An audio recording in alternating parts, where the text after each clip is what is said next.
ಮುಂಜಾನೆ ಶುಭಾಶಯಗಳು.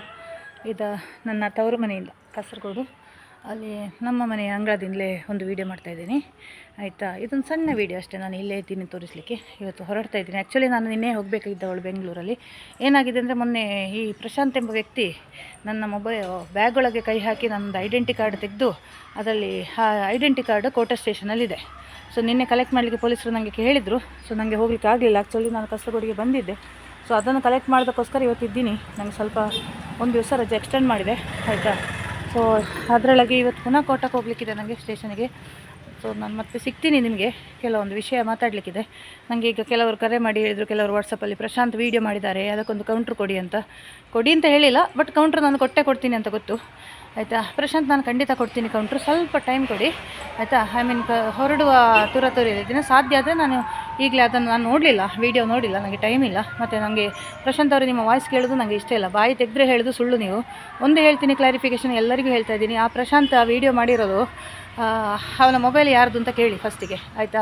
ಅವನಿಗೆ ನಾನು ಕೊಟ್ಟ ಭಿಕ್ಷೆ ಅದು ಆಯಿತಾ. ಕೊಟ್ಟಿದ್ದೆ ನಾನು, ಯಾಕಂದರೆ ನನ್ನ ಯೂಟ್ಯೂಬ್ ಮಾಡೋಕ್ಕೆ ಅಂತ ಕೊಟ್ಟಿದ್ದೆ. ಅವನ ಚಾನಲನ್ನು ಗ್ರೋ ಮಾಡಬೇಕು ಅಂತ. ಅದು ತುಂಬ ಜನರಿಗೆ ಗೊತ್ತಿರಲಿಲ್ಲ, ಕೆಲವರಿಗೆ ಮಾತ್ರ ಗೊತ್ತಿತ್ತು. ಸುಜಾತ ಭಟ್ಟಿ ಗೊತ್ತಿತ್ತು, ನನ್ನ ಫ್ಯಾಮಿಲಿಯವರಿಗೆ ಗೊತ್ತಿಲ್ಲ. ಅದು ನಾನು ಕೊಟ್ಟಿರುವ ಭಿಕ್ಷೆ. ಪ್ರಶಾಂತ್ ಈಗ ಬದುಕುತ್ತಿರೋದು ನಾನು ಕೊಟ್ಟಿರೋ ಭಿಕ್ಷೆಯಲ್ಲಿ. ಅದು ನಿಮಗೆ ಗೊತ್ತಿರಲಿ ಅಂತ ಒಂದು ಸಣ್ಣ ವೀಡಿಯೋ ಮಾಡ್ತೀನಿ. ಅವನ ವೀಡಿಯೋ ನೋಡಿ, ಸಾಧ್ಯ ಆದರೆ, ನಾನು ನೋಡಲ್ಲ, ನನಗೆ ಯಾರಾದರೂ ಸುಜಾತ ಭಟ್ ಅವ್ರಿಗೆ ಕೇಳ್ತೀನಿ ಏನು ಮಾತಾಡಿದ್ದಾನೆ ಅಂತ. ಅವನ ಎಲ್ಲಿಯೂ ನನ್ನ ಹೆಸರು ತೆಗಿಯಲ್ಲ. ಅವನಲ್ಲ ಅವನ ಹೊಸ ಗರ್ಲ್ ಫ್ರೆಂಡ್ ಇದ್ದಾಳಲ್ಲ ಶೈಲಜಾ ಅಮರನಾಥ್, ಅವಳು ಕೂಡ ನನ್ನ ಹೆಸರು ತೆಗಿಯಲ್ಲ. ನಿನ್ನೆ ನನಗೆ ಅಕ್ಕ ಹೇಳಿದ್ಲು, ನಿನ್ನ ಹೆಸರನ್ನು ಅವಳು ಎಲ್ಲಿಯೂ ಮೆನ್ಷನ್ ಮಾಡಿಲ್ಲ. ಬಟ್ ಅವನಿಗೆ ಕಂಟೆಂಟ್ ಕೊಟ್ಟಿರೋದು ಪ್ರಶಾಂತ್. ಅವನು ಡ್ರಾಫ್ಟ್ ಮಾಡಿ ಕೊಟ್ಟಿದ್ದಾನೆ ಪೊಲೀಸ್ ಸ್ಟೇಷನಲ್ಲಿ.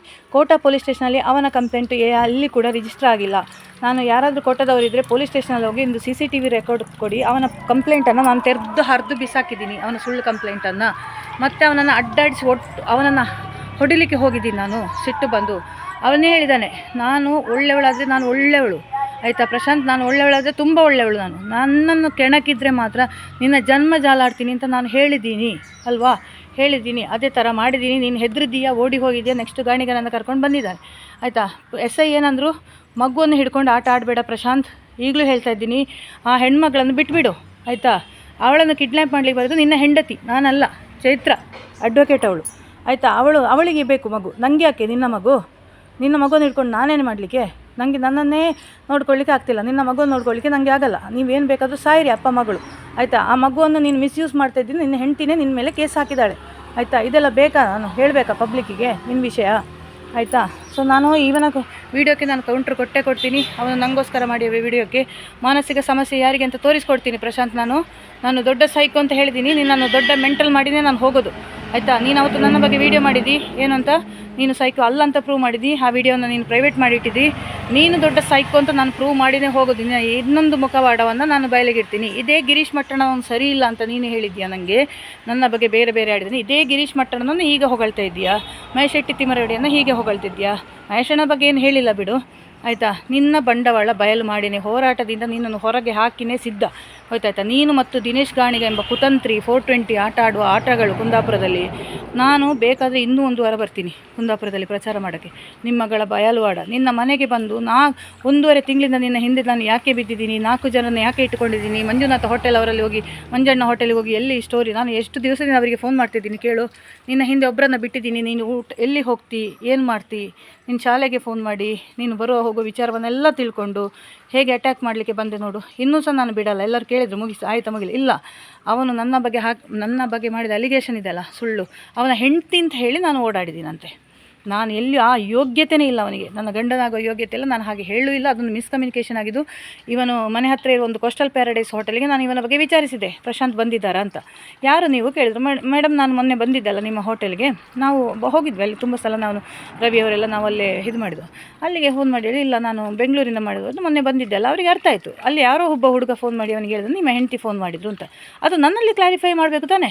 ನಾನು ಆ ಥರ ಹೇಳೋಳಲ್ಲ. ನನಗೇನು, ಯಾಕೆ ನನಗೂ ಸಂಸಾರ ಇಲ್ವ, ನನಗೆ ಗಂಡ ಇಲ್ವ, ನಾನು ಯಾಕೆ ಇವನ ಹೆಂಡತಿ ಅಂತ ಹೇಳ್ಕೊಂಡು ತಿರುಗಾಡಲಿ. ಅವ್ನು ನನಗಿಂತ ಚಿಕ್ಕವನೇನು. ಈಗ ಅವರು ಇವರು ಅಂತ ಹೇಳಿಬಿಟ್ಟು ನನಗೆ ಅವನ ಮೇಲೆ ಇರೋ ರೆಸ್ಪೆಕ್ಟ್ ಹೋಯಿತು. ಸೊ ಅವನು ಇವನು ಅಂತ ಹೇಳ್ತಿದ್ದೇನೆ. ನನಗಿಂತ ಚಿಕ್ಕವನಂತೂ ನನಗೆ ಡೌಟ್ ಇದೆ ಆಯಿತಾ. ನನಗೆ ಇಂಥ ವ್ಯಕ್ತಿಗಳು, ನಾನು ಈ ಹೋರಾಟದಲ್ಲಿ ಎಲ್ಲರಿಗೂ ಗೊತ್ತು. ಹೋರಾಟದಲ್ಲಿ ಇರೋರಿಗೆ 2.5 ವರ್ಷ ಅನಿತಾ ಹೇಗಿದ್ಲು ಅಂತ ಒಂದೇ ಒಂದು ಕೆಟ್ಟ ಹೆಸರು ನನ್ನ ಲೈಫಲ್ಲಿ ನಾನು ಇದುವರೆಗೆ ತಂದಿಲ್ಲ. ನಾನು ಪ್ರಶಾಂತಿಗೆ ಕ್ಲಿಯರಾಗಿ ಹೇಳಿದ್ದೀನಿ, ಪ್ರಶಾಂತ್ ಅವರೇ, ನನ್ನ ಇಮೇಜನ್ನು ನಾನು ಹಾಳು ಮಾಡ್ಕೊಳ್ಳಿಕ್ಕೆ ಇಷ್ಟಪಡಲ್ಲ. ಸೊ ಮಿಸ್ಅಂಡರ್ಸ್ಟ್ಯಾಂಡ್ ಆ ಇಂಟರ್ವ್ಯೂ ಮಾಡೋಗ್ಲೂ ಹೇಳಿದ್ದೀನಿ. ಆ್ಯಕ್ಚುಲಿ ನಾವೆಲ್ಲ ಇದ್ವಿ, ನಾನು ರವಿ ಹೆಂಟೆಲ್ಲ ಇದ್ವಿ. ನಾವು ಸುಮ್ಮನೆ ಬೀಚ್ ಸೈಡಲ್ಲೆಲ್ಲ ಕರ್ಕೊಂಡೋಗಿ ನನ್ನ ಇಂಟರ್ವ್ಯೂ ಮಾಡಬೇಡಿ, ನನ್ನ ಹೆಸರು ಹಾಳಾಗುತ್ತೆ ನಿಮ್ಮ ಜೊತೆ ಅಂತ ಹೇಳಿದ್ದೀನಿ. ಇಲ್ಲ ನಾನು ಜಾಗ್ರತೆಯಾಗಿ ಮಾಡ್ತೀನಿ ಮೇಡಮ್ ಅಂತಲೇ ಕರೆದಿದ್ದು, ಗೊತ್ತಾಯ್ತಾ. ಪೊಲೀಸ್ ಸ್ಟೇಷನಲ್ಲಿ ಹೇಳಿದೆ, ನನಗೆ ಅವರಿಗೂ ಏನು ವೈಯಕ್ತಿಕ ಸಂಬಂಧ ಇಲ್ಲ, ಸ್ವಲ್ಪ ಮಿಸ್ಅಂಡರ್ಸ್ಟ್ಯಾಂಡಿಂಗ್ ಇತ್ತು, ಅದನ್ನು ನನ್ನಲ್ಲಿ ಕ್ಲಿಯರ್ ಮಾಡ್ಕೊಳ್ಳೋದು ಬಿಟ್ಟು ಆ ಅಣ್ಣ ಬಂಡು, ಆ ವಿಜಯನ ರವಿ ಇವರ ಜೊತೆಲಿ ಹೇಳುವ ಅಗತ್ಯ ಏನಿತ್ತು ಇವನಿಗೆ, ಆಯಿತಾ. ಇವನಿಗೆ ಅಗತ್ಯ ಏನಿತ್ತು? ನನ್ನಲ್ಲಿ ಕ್ಲಾರಿಫೈ ಮಾಡ್ಬೋದಿತ್ತಲ್ಲ, ಅವನಿಗೆ 10 ನಿಮಿಷ ಮಾತಾಡ್ಬೋದಿತ್ತಲ್ಲ. ಅದಕ್ಕೆ ರೆಡಿ ಇಲ್ಲದೆ ಏನು ಪೊಲೀಸು ಕೋರ್ಟು ಸುಳ್ಳು ಕೇಸಲ್ಲ, ಅವನ ಕಂಪ್ಲೇಂಟ್ NCR ಆಗಿಲ್ಲ, ಏನು ಕರ್ಮನೂ ಆಗಿಲ್ಲ ಅಲ್ಲಿ ಕೋಟ ಸ್ಟೇಷನಲ್ಲಿ.